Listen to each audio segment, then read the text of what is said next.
a representação tridimensional dos objetos e, por identificação, do eu, ambas contendo espaços potenciais. A potencialidade de um recipiente só pode ser concebida após a implementação efetiva de uma função esfincteriana. Cláudio começou a se interessar pelo chão que estava tocando com a testa e disse ao terapeuta que ele estava com frio. Esse piso duro não era mais um objeto não eu, e se diferenciava do sofá com suas almofadas macias, e ele foi explorado e apreciado por sua solidez.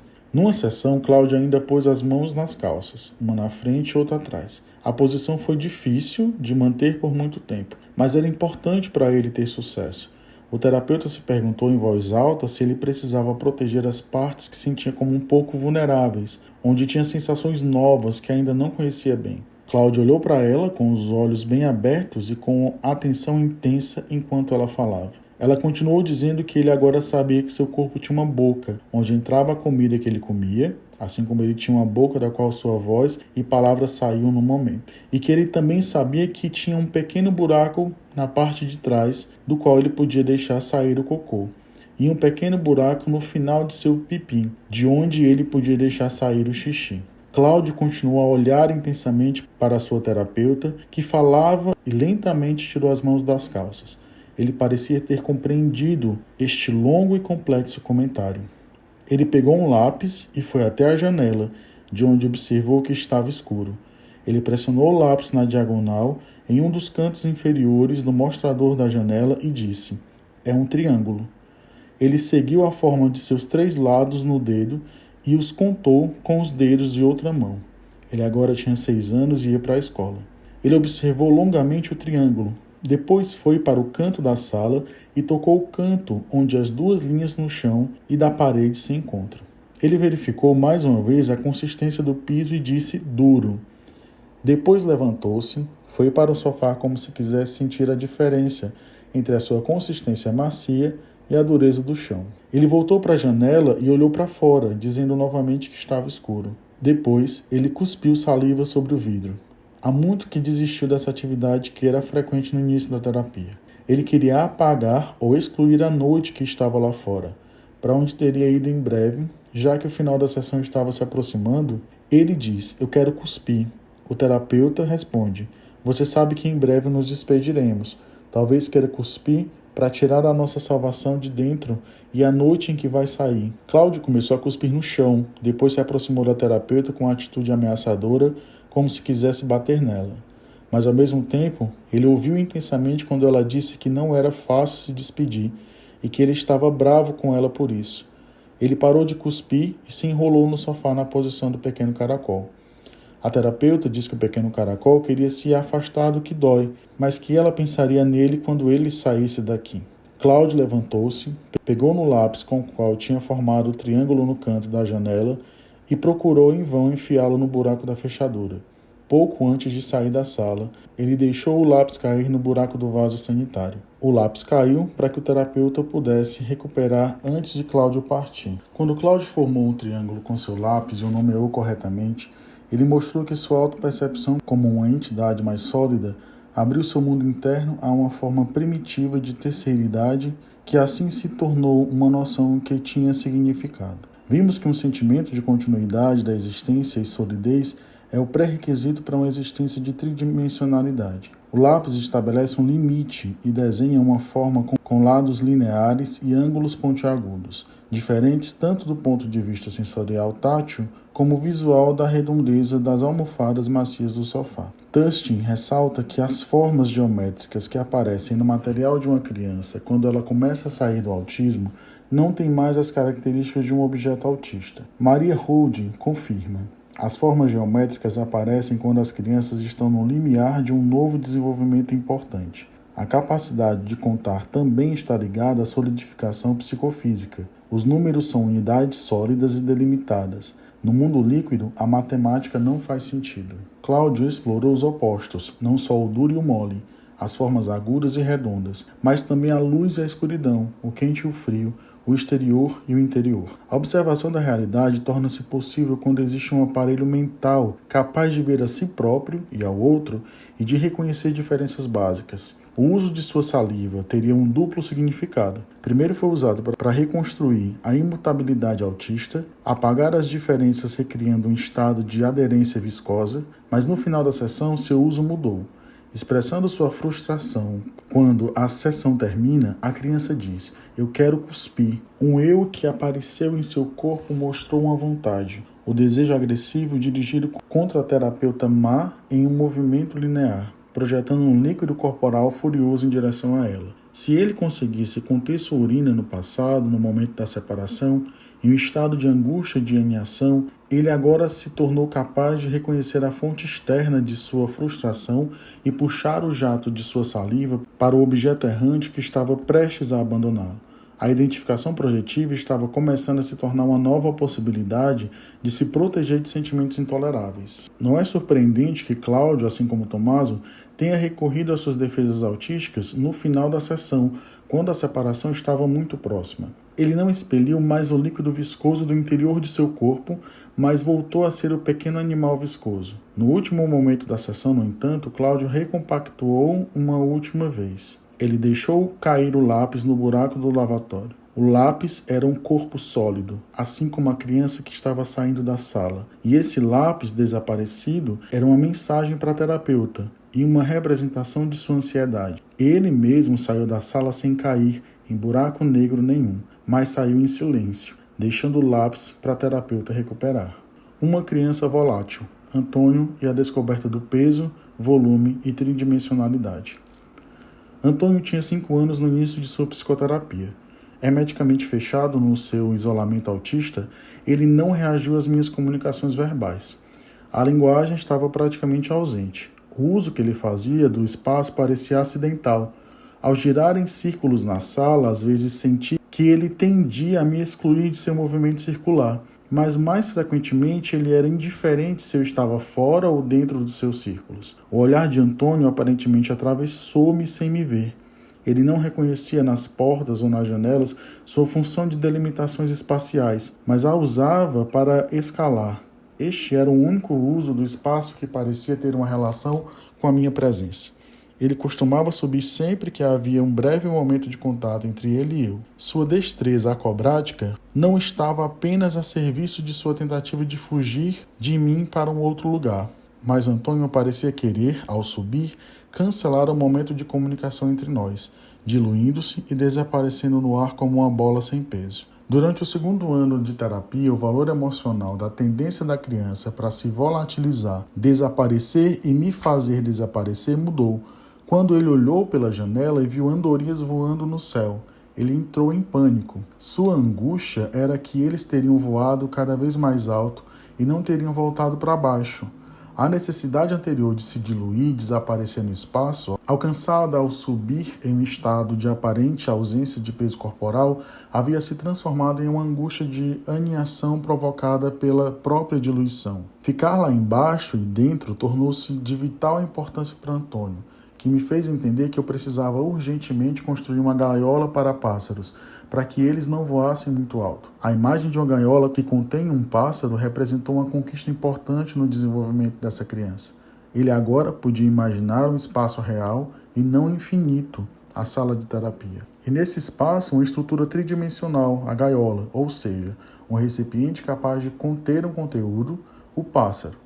Era a imagem de uma casa com um habitante em potencial, em certo sentido a fantasia oposta à casa-corpo, anulada por uma fuga sem fim. Pareceu-me que o que ele queria alcançar agora era a fantasia de uma situação de capacidade não modificável, com a porta da gaiola a permanecer bem fechada. No 3º ano de terapia, Antônio empreendeu uma nova atividade. Começou a enfiar-se debaixo do tapete e a rastejar como uma toupeira que avança lentamente sobre a terra até sair do outro lado. Ele repetiu essa sequência durante uma série de sessões com compromisso e concentração, e com uma expressão de estupor no rosto cada vez que surgiu a luz após a longa travessia da escuridão. Ele não era mais prisioneiro. Tive a sensação nítida de que algo estava acontecendo dentro da criança enquanto seu corpo rastejava dentro do tapete. O espaço infinito que atraiu o balão sem peso, que mais tarde se tornou o espaço real, não infinito, mas estático e fechado da gaiola para o pássaro, era agora um espaço casa eu de passagem, do qual se poderia entrar, ficar, mover-se e do qual se podia sair. Eu me perguntei se a experiência que Antônio estava fazendo poderia ser análoga ao que a criança percebe no final da vida pré-natal, quando o recipiente uterino limita seus movimentos no espaço que o contém, mas talvez ao mesmo tempo lhe devolvam a sensação de seu corpo em movimento em relação ao recipiente, sensação que atinge um clímax durante o parto. Antônio experimentou a diferença entre dentro e fora, entrada e saída, noite e dia. Os primeiros processos de diferenciação, a divisão primária que representa a base de qualquer atividade mental, poderia começar através de uma experiência corporal. Os meses se passaram até que um dia Antônio pegou uma folha de papel e a curvou, dando-lhe a forma de um arco. Ele me fez entender que queria que eu colasse aquele cofre na superfície da mesa com fita adesiva. Ele disse uma de suas primeiras palavras para nomear esse túnel que chamou de guia, galeria. Ele pegou uma pequena ovelha entre os animais de estimação e a acompanhou com uma mão, fazendo atravessar o túnel. Inevitavelmente, houve um momento em que ele não pôde ver o animal de um lado ou do outro, quando ele mesmo se moveu ao lado da entrada para o lado da saída. Quando ele viu a ovelha emergir do outro lado, ele disse, aqui, aqui, em um tom que expressava a emoção e o alívio de tê-lo encontrado, após um momento de invisibilidade. Antônio tinha se tornado capaz de traduzir a experiência psicofísica da passagem por baixo do tapete feita anteriormente numa representação. Parecia que agora existia em seu mundo interior um espaço mental com duas aberturas, que poderia permitir que percepções e sensações entrassem, fossem elaboradas e transformadas, e fossem representadas no exterior. Além disso, a criança esperava ver a ovelha sair do túnel. Isso significa que a imaginação estava em ação e que Antônio podia antecipar um evento, porque eventos anteriores semelhantes eram mantidos em sua memória. O espaço mental com seus conteúdos que podem entrar e sair representa a contrapartida psíquica da descoberta do espaço tridimensional e da possibilidade de um movimento orientado do corpo nesse espaço. Essa descoberta é o pré-requisito para o estabelecimento dos processos projetivos e introjetivos. As portas tinham agora adquirido seu significado de separadoras espaciais e, como tal, foram contestadas e atacadas por Antônio. Havia uma porta trancada numa parede da sala de terapia. Ele chamava isso de outro lugar, esse espaço inacessível que imaginava atrás da porta, o quarto da senhora, ou seja, meu quarto particular. Na sua imaginação, esse lugar continha toda a minha riqueza. Quando a frustração de não ter acesso a ele tomou conta, ele se tornou cheio de objetos destrutivos e monstruosos.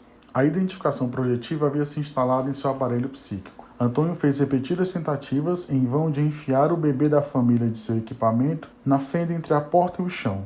Um dia, ele tentou chegar ao outro lado com a tesoura. Ele conseguiu fazê-los penetrar pela metade e fez com que eles mordessem, vazios, o lugar que ele não conseguia conquistar. Finalmente, ele se rendeu ao óbvio, mas escorregou uma folha de papel debaixo da porta. Tushin descreve a experiência que a criança autista tem de seu corpo, costas duras e barriga macia, e nada no meio, ou seja, um corpo bidimensional. No entanto, Antônio agora era capaz de representar a bidimensionalização autista sem se tornar ele mesmo o não-corpo do passado ou o corpo sem peso ou o volume evaporando. Um dia, Antônio trouxe para a sessão um pequeno leão frágil, feito de pequenos paus de plásticos planos, unidos às articulações por botões de pressão, graças aos quais podia ser alongado e encolhido como um acordeon. A criança tentou deslizar o leão debaixo da fenda para colocá-lo no espaço da senhora. O leão era muito plano, mas não o suficiente para passar por baixo da porta e cruzar o limite que Antônio não suportava. Ele então arrancou a cabeça do leão e desmontou-o completamente, separando todas as peças que o compunham. Ele disse que o leão estava partido. Eu falei com ele sobre sua raiva contra a porta fechada e contra mim, que não o deixava entrar no quarto da senhora. Ele estava com tanta tensão que se sentiu como uma criança quebrada com seu leãozinho. Antônio fez uma tentativa de remontar as peças sobressalentes, mas fez isso ao acaso e fez um objeto bizarro, que não se parecia de forma alguma com o leão. Ele desmembra o objeto novamente e o jogou as moedas na minha direção. Não suportando precisar da minha ajuda, ele virou-se as costas e afastou-se o mais longe possível enquanto eu recompus as peças e reconstituía o leão. Enquanto lhe falava de seu medo de que todos aqueles pedaços dispersos não pudessem voltar a ser um leão. Ele também tinha medo de não poder voltar a ser uma criança inteira, depois de se sentir todo dilacerado por sua raiva. Ele voltou para mim, pegou o leão reconstruído em minhas mãos, examinou-o longamente, foi pegar o leão tridimensional e não desmontável de sua caixa e comparou longamente os dois animais. Finalmente ele diz: leão. Durante o resto da sessão, ele segurou o leão remembrado em sua mão, apertando-o repetidamente para verificar se ele havia permanecido intacto. No final da sessão, ele levou-o consigo. Antônio havia tentado, diante da frustração gerada pelos limites espaciais impostos pela peça da terapia, achatar e desmontar novamente seu aparelho mental, a fim de escapar da percepção de um limite frustrante e de nossas duas realidades psicofísicas separadas, representadas pela porta fechada entre as duas salas. No entanto, a angústia suscitada nele ao ver o objeto sem sentido que lhe havia remontado ao acaso o levou a pedir minha ajuda. Quando ele comparou seu leão bidimensional remembrado com o leão tridimensional e não desmontável do material e disse leão, ele parecia ter feito um experimento em vários níveis. Antônio havia se tornado capaz de apreciar a semelhança dos dois leões. Apesar de seu grau muito diferente de estilização, ele foi capaz de reconhecer seu caráter leonino comum. Tush nos ensina que em estados autistas, apenas a imutabilidade, a mesma, a idêntica, é suportável, enquanto o semelhante, que introduz o princípio da diferença, é intolerável. Reconhecer uma semelhança é o resultado de uma atividade mental de triangulação na medida em que os dois objetos comparados só podem ser reconhecidos como semelhantes se houver uma imagem interna que contenha a essência comum das características dos dois objetos. O pequeno leão plano e desmontado de Antônio foi, portanto, duplamente remembrado.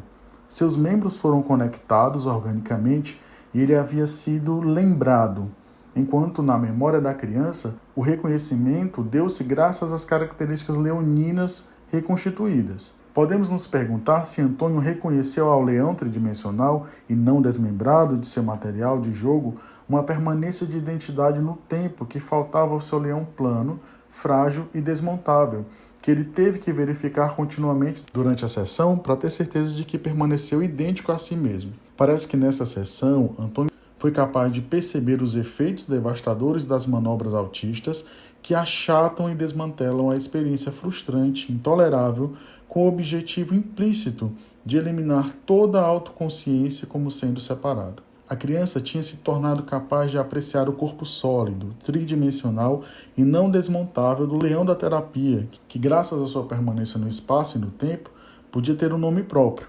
Por um momento, ele parece ter sido capaz de experimentar em um nível profundo da sua psique que a aceitação dos limites espaço-temporais representa a base da qual emerge a função simbólica e da qual se baseia a possibilidade de uma relação significativa com outra reconhecida em sua alteridade. A experiência de ser um corpo e ter um corpo contido na realidade espaço-temporal e relacional, e ao mesmo tempo um corpo contendo órgãos materiais quanto espaços virtuais que podem ser povoados por objetos internos, parece ser a base de todo o desenvolvimento. A atividade mental, enraizada na realidade do corpo, se desenvolve a partir desses níveis primários. A unidade psicofísica representa o ponto de partida desde o início da vida. As crianças autistas parecem ter abandonado não só o caminho do desenvolvimento psíquico, que é inseparável da dimensão relacional, mas também a experiência de sua corporalidade, também inseparável das primeiras realizações da intersubjetividade primária. O encontro com um parceiro só pode ser feito se houver uma percepção, inicialmente fugaz, de si mesmo como um eu corporal separado. As metáforas de volatilidade, liquidez e viscosidade foram usadas para descrever o nível primitivo em que se origina a dificuldade da criança autista em se tornar um eu individual. Usando o material clínico de 3 crianças autistas, procurei dar exemplos das formas que pode assumir a impossibilidade psicofísica dessas crianças de adquirir um senso de identidade estável ao longo do tempo. Cada criança declinou a sua evolução seguindo o seu percurso pessoal. No entanto, há elementos comuns que encontramos nas 3 histórias. As crianças autistas precisam de ajuda para experimentar o seu corpo como uma entidade real, com existência sólida e estável da dimensão temporal. um corpo contido no espaço-tempo tridimensional fiável para poder, por sua vez, tornar-se um recipiente de espaços e objetos internos. Sentir-se existir com um corpo no espaço exterior implica um encontro com pré-concepção do recipiente e conteúdo, e, portanto, com experiências de realização dessa preconcepção, mesmo que seja graças ao fato do qual o terapeuta está constantemente consciente, que a sessão se realiza no espaço container real com uma porta que se abre e se fecha sobre os dois parceiros conteúdo, e ao ritmo temporal do encontro e da separação. A rítmica e a confiabilidade da alternância de presença e ausência tornam gradualmente possível uma experiência menos traumática de cessuras, que não são mais vividas como uma laceração catastrófica, mas como um intervalo entre um encontro e um próximo. O espaço entre dois torna-se suportável graças a uma trama rítmica que se repete. Um corpo líquido não conhece entre dois. O ritmo básico de segurança a que Tustin se refere e a solidificação do eu corporal parecem poder ser colocados numa relação de reciprocidade dinâmica.